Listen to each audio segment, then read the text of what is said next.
EVM हटाओ देश बचाओ का नारा लगातार देश की राजधानी दिल्ली से दिया जा रहा है। बता दें कि आज ईवीएम हटाओ संयुक्त मोर्चा के माध्यम से और संविधान बचाओ मिशन के माध्यम से एक हैशटैग चलाया गया है और वह हैशटैग है वोट चोर ईसीआई। तो इस प्रकार से वोट चोरी का आरोप इलेक्शन कमीशन ऑफ इंडिया पर लग रहे हैं। इतना ही नहीं, जो अरुण गोयल है जो कि इलेक्शन कमीशन के जो चीफ थे, उन्होंने जो इस्तीफा दिया है उसको लेकर भी कई सवाल खड़े हो रहे हैं। उनकी नियुक्ति को लेकर भी संदेह जताया गया था और आज की तारीख में जब अरुण गोयल इन्होंने अपने पद से इस्तीफा दिया तो इस बात को लेकर भी अब संदेह खड़ा हो रहा है। इसी के साथ साथ बता दें कि इलेक्शन कमीशन ऑफ इंडिया के जो 3 प्रमुख अधिकारी थे, उसमें से एक अधिकारी जो कि रिटायर्ड हो गए, वही दूसरे अधिकारी ने इस्तीफा दे दिया है।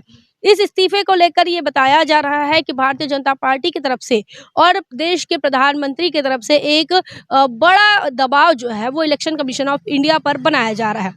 वह दबाव इसलिए बनाया जा रहा है कि इस देश के अंदर 2019 के लोकसभा चुनाव में 300 के पार का नारा जो है बीजेपी ने दिया था और भारतीय जनता पार्टी ने 300 पार का नारा दिया था और वही आंकड़ा जो है बीजेपी को चुनावी रिजल्ट में देखने को मिलता है।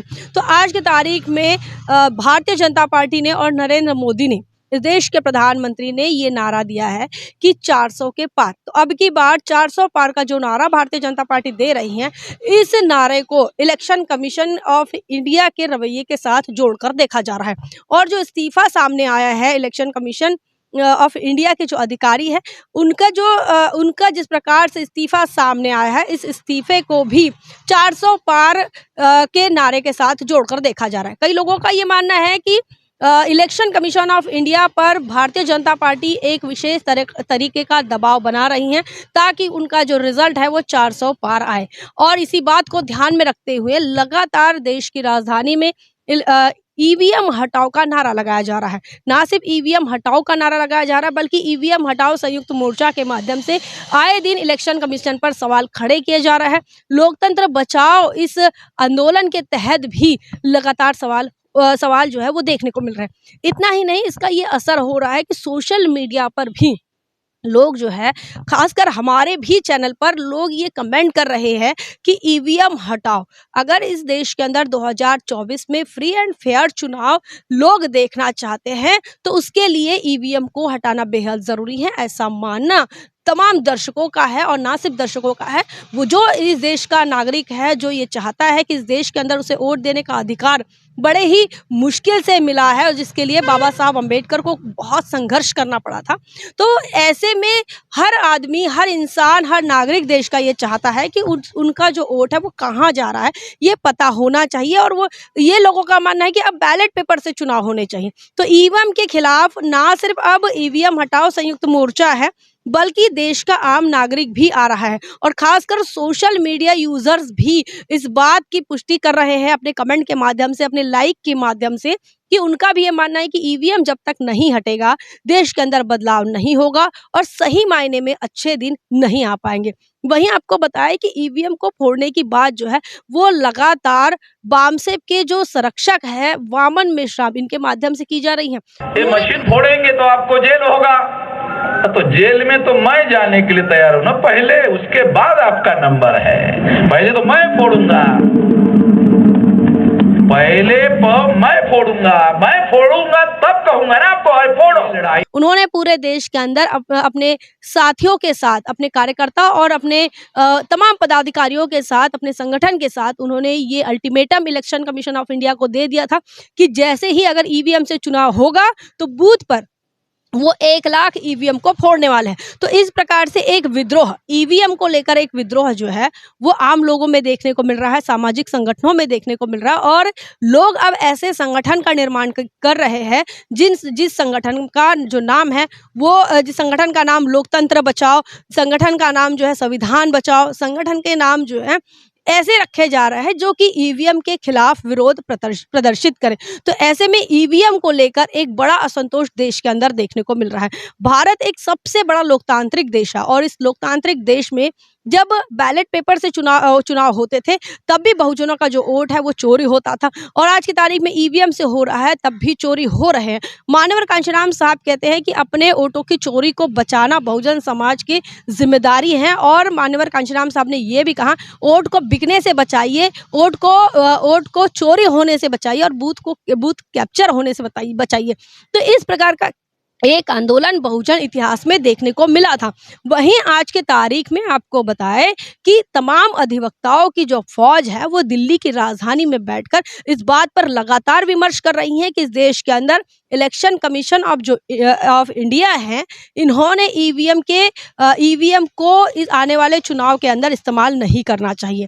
ये कहना है कि बैलेट पेपर का इस्तेमाल होकर ही 2024 का लोकसभा चुनाव जो है इस देश के नागरिक फेस करना चाहते हैं। बता दें आपको कि इलेक्शन कमीशन ऑफ इंडिया को लेकर कई सवाल लोगों के मन में है, और लोकतंत्र में जो वोटर होता है, वोटर इस बात के लिए हमेशा उसे कंफर्म होना चाहिए कि उसने वोट आखिर दिया किसे है।